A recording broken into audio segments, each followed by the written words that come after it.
Binati ko sa social media ang isang signage sa escalator ng MRT-3. Imbes daw kasi naayusin ang escalator, tila ginagaslight pa raw ang mga pasahero. Narito ang Frontline Report. Viral sa social media ang larawang ito nakuha sa Shove Boulevard Station ng MRT-3 sa Mandaluyong. Sa litrato, makikita ang isang mensahe sa paanan ng escalator. Ang sabi, "Each step you climb is a gift to your heart, lungs, and muscles." Pero hindi yan nagustuhan ng netizens. Panggagaslight daw ito imbis na ayusin ang problema.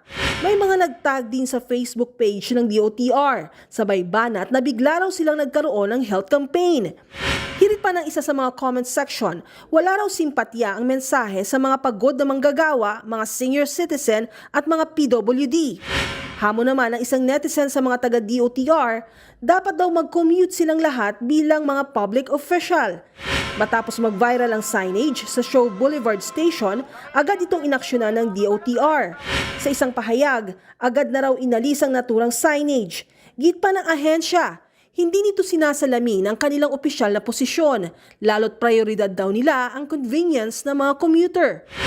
Hindi na rin daw kailangan ng signage kung tutusin dahil lahat ng escalator sa MRT-3 ay gumagana na raw. Tuloy, nagdulot lang daw ito ng pagkalito. Paliwanag pa ng DOTR, ginawa raw ito ng isa sa station supervisor. Wala rin daw itong basbas ng MRT management. Sa huli, humingi ng paumanhin ng pamunuan ng train line. Wala raw silang intensyong baliwalain ang karanasan ng mga pasahero.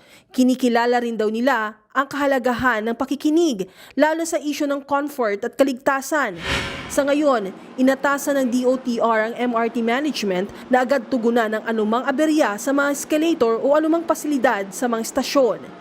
Nagbabalita mula sa Frontline, Maluy Echeverria, News 5. Mga kapatid, Ed Lingaw po, maging maalam at may pakialam sa mga napapanahong balita sa ating bansa. Para sa mas malilimang pagtalakay at paghimay sa mga issue at headlines, mag-follow at mag-subscribe sa social media pages ng News 5.